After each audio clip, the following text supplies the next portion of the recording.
Welcome to the Explainer. So, you're looking for a complete care guide for the Japanese painted fern, right? Well, you are in the perfect place. We're going to see how this isn't just your average plant, it's honestly a piece of living art for your shade garden.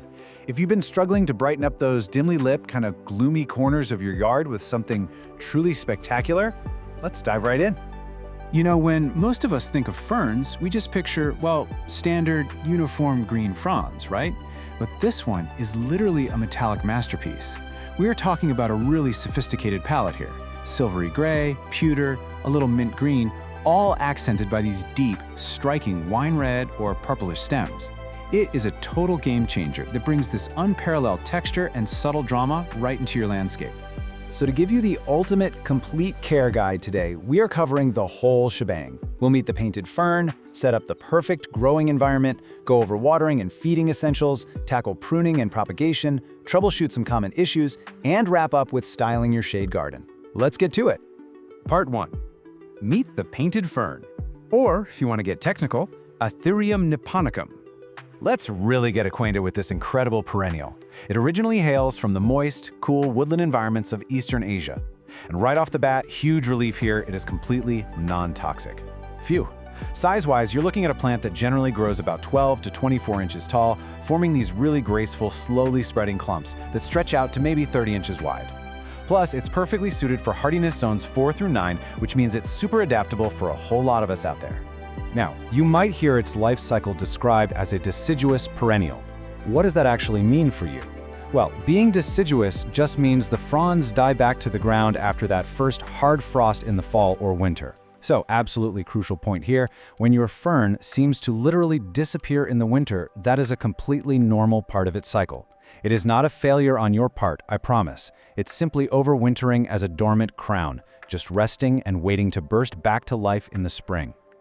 Moving right along to Section 2, the perfect growing environment. We're setting the stage with light and soil, which basically acts as the canvas for your painted fern. Okay, so light is a massive factor here. It literally dictates the plant's color. If you plant it in deep shade, the fronds will actually turn more green, kind of muting all those beautiful metallic colors, and honestly, you'll just get less vigorous growth overall. But the sweet spot? That optimal bright shade. Giving it just 2 to 4 hours of gentle morning sun is the secret ingredient to unlocking the most striking silvers and those rich red and purple tones. But, and this is a big but, you have to avoid harsh, direct afternoon sun. That's going to lead to bleached, scorched, super crispy fronds, and nobody wants that. Now, let's talk about what's happening underground. The goal here is to mimic the fern's native woodland habitat. You're looking for a loamy texture that drains really well. That's key to preventing root rot. It needs to be packed with organic matter, so think compost or leaf mold. And as for pH, it likes things just slightly acidic, right around 5.5 to 6.5. Now, if you're dealing with heavy clay or super sandy soil at home, don't worry. You'll just want to amend it generously with that organic matter to hit that perfect sweet spot between holding on to moisture and letting it drain. All right, Section 3, watering and feeding essentials, the daily routine. Let's get into the day-to-day of keeping your fern happily hydrated. When it comes to water, consistency is absolutely your best friend. The golden rule? Keep that soil consistently moist, especially during the active growing season from spring through fall. A good rule of thumb is to water when the top inch of the soil feels just slightly dry. And here is a major pro tip for you. Always water right at the base of the plant. You're trying to avoid waterlogged conditions while keeping things evenly moist. Plus, keeping the foliage dry is a great way to dodge pesky fungal issues down the road. Now, when it comes to feeding, you can go ahead and take a deep breath because this fern is not a heavy feeder at all. Honestly, if you amended your soil well with compost at planting, you might not need to fertilize, period. But if your soil is on the poorer side, you can apply a balanced, slow-release granular fertilizer in early spring just as new growth kicks off.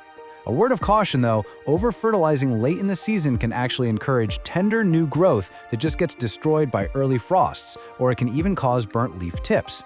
So repeat after me, less is definitely more here. Moving on to Section 4, pruning and propagation. It's time to elevate your skills. We'll look at the annual cleanup and my favorite part, how to actually multiply your plants for free.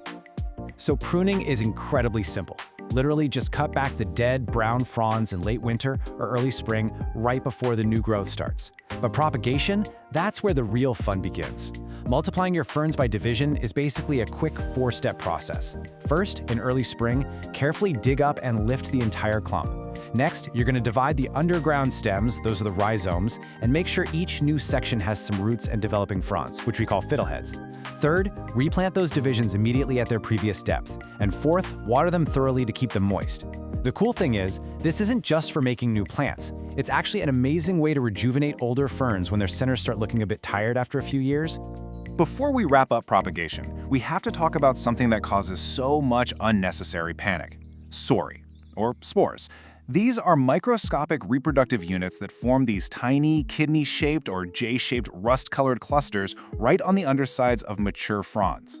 I'm bringing this up because so many beginners flip over a leaf, see these spots, and immediately think, oh no, a terrifying pest infestation. Nope, it is a completely natural reproductive cycle. It's just how true ferns reproduce.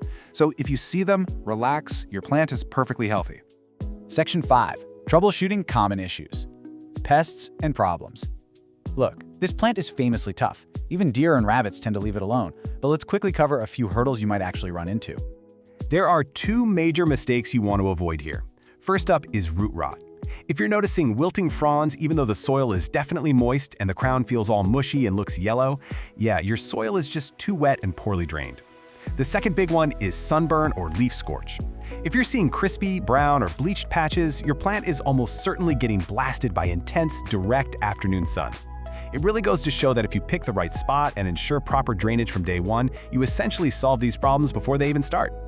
As for actual bugs, your main adversaries are going to be slugs and snails. They absolutely cannot resist those tender new fiddleheads, especially in damp conditions, and they do most of their damage at night when you're not looking. Aphids might occasionally show up on new growth, but honestly, that's pretty rare. Just keep the environment healthy with good air circulation and the right amount of moisture, and that's for sure your absolute best defense. And finally, Section 6, styling your shade garden. Creative display ideas. This is the payoff, guys. Let's talk aesthetics and see how this all comes together to totally transform those dimly lit areas of your landscape. So the standard plant is gorgeous, right? But depending on the specific vibe or color palette you're going for, there are some incredible cultivars out there. Pictum is your classic standard. Then you've got Silver Falls, which gives you this exceptionally bright metallic silver with a really cool weeping habit.